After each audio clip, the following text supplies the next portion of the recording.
بسم اللہ الرحمن الرحیم۔ السلام علیکم ورحمۃ اللہ وبرکاتہ۔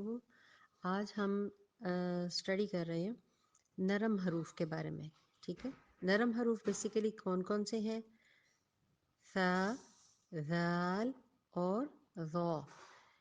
ان کو ہر حال میں نرم پڑھا جاتا ہے، مفردات میں سے ہی ہے، یہ آپ سب جانتے ہیں۔ ان میں یہ تین حروف جو ہیں ان کو نرمی سے ادا کیا جاتا ہے۔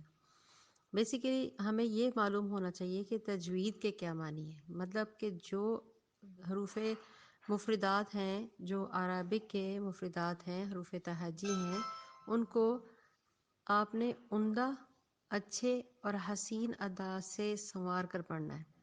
تو لہٰذا قرآن کی زبان میں تجوید کو صحیح مخارج کے ساتھ اور اس کی صحیح صفات کے ساتھ ادا کرنا بیسیکلی تجوید کہلاتا ہے۔ اسی لیے زور دیا جاتا ہے کہ مخارج کو صحیح طریقے سے سمجھیں۔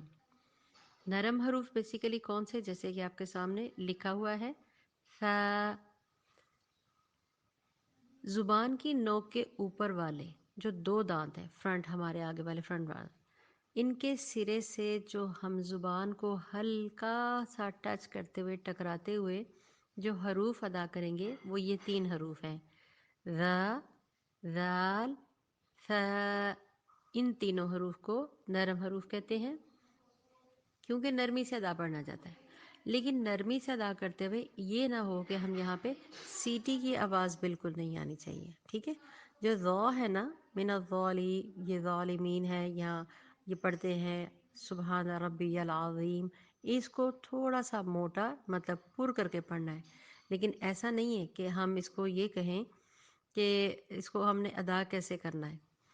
جیسے کہ ایک اور اگزامپل دیتی ہوں، من شر النفاثات فی العقد، آتا ہے نا سورۃ فلق کے اندر، من شر، دیکھیں آگے کیا آ رہا ہے، نفاثاتی، ساتی، سیٹی کی آواز نہیں آتی، فی العقد۔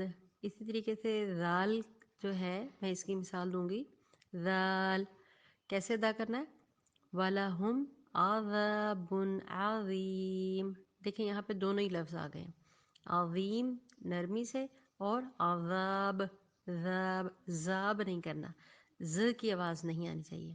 اسی طریقے سے نیچے غا ہے، اس کو کیسے ادا کرنا ہے، یظلمون، یظلمون، مطلب تینوں کو سختی کے ساتھ نہیں ادا کرنا، ان کو نرم حروف کہتے ہیں۔ ثا، ذال اور ظا، یہ تینوں نرم حروف ہیں، ان کو نرمی سے ادا کیا جاتا ہے۔